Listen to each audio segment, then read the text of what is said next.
Okay. So if I understand this right, for every slide, I just unbutton one button, right? Great. Great, I got the memo. Okay, am I ready? You petcha. Thank you. So my name is Jenna. I am a comedian, and I'm also a sex educator. What? Thank you. I do work at UVM as a sex educator. I have my master's in sex ed, and I've been doing comedy for about 10 years. Yes. So I actually host, I started up a theater down in the South End called Revelry Theater, and it's almost been a year of hosting a monthly show called Sex with Jenna, which has been my most vulnerable project. And I want to share with you a few things that I've done and a few things that I've learned. So something about sex education, if you've ever had it, not all of you have, unfortunately, is that it can be pretty fucked up, right? There's a lot of shame, there's a lot of fear-based sex ed, and just some facts. But there's very little about relatability and also the fun of sex, right? Do we agree that sex can be fun? Okay, yeah, we'll get there in the next 5 minutes. So these are some buttons, for example, that I even have at UVM. So give it up if you love internal clitorises. Who really loves them? Because I got 2 pins. All right. And then I even dress as genitalia in my show. So every month, I educate on the internal clitoris and the parts about it because it matters. Yes, it matters. Absolutely. But some things that I've learned from this show is what is sexual liberation and what is sexually liberating sex ed.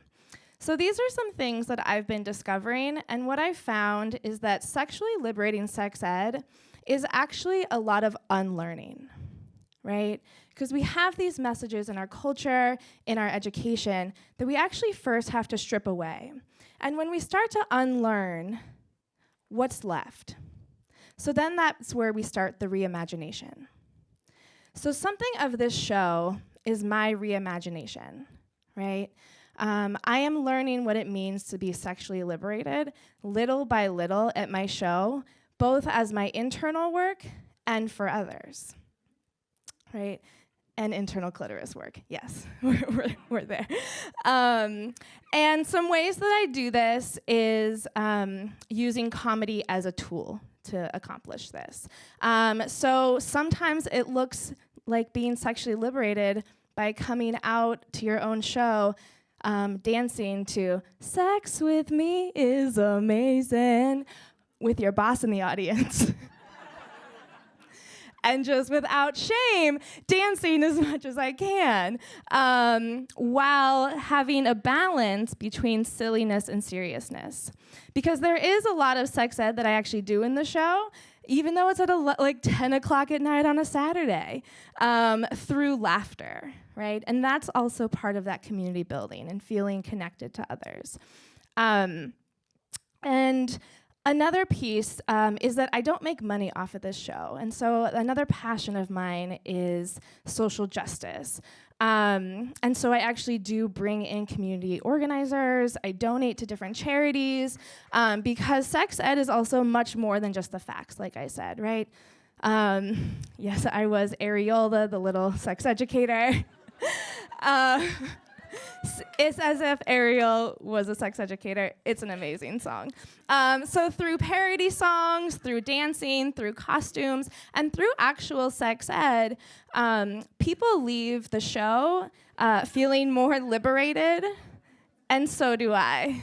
This is Sebastian singing about lube. Under the sheets, everything's better when it is wetter. Take it from me. Yeah, you got the idea. I didn't put singing on here. But it's this thing of what does it mean to be sexually liberated is I'm still figuring it out. But I found that there's some components. One is that it takes a lot of vulnerability. it takes a lot for me to go up there and to be as courageous and confident as I am talking about something that is taboo and is seen still in that way to people who may not all be there with me. The other is that it's got to be fun, right? It's got to be pleasure-centered, and that is what is my imagination of what sexual liberation can look like. And that also leads to freedom. So producing this show, this is me singing Free Bleedin' to the tune of Tom Petty's Free Fallin' with so much menstrual blood in the air. It's that reimagination of what could be. And it's also relatable, right? Because the biggest thing about sex ed is that you are normal. What you're doing is normal. And once we can relate to each other, we can normalize, and then we can actually get the education that we deserve, right? And what else do I got? So I've loved having the guests on and spreading the message, and I've just found that for me, it's done so much. Like, it takes so much to get on a stage, even when you don't feel it, right? Even when I'm not saying that I'm the most sexually liberated person. I am far from it. But talking about squirting in front of 40 people can be a really fun experience.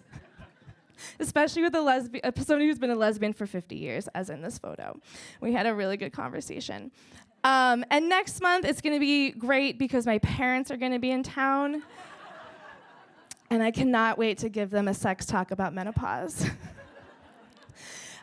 So, in the end, I hope this is the only pitch, but I hope that you can come in both senses of the word. And I hope that through going to my show and also orgasming, that will also lead you one more step closer towards your own sexual liberation. Thank you.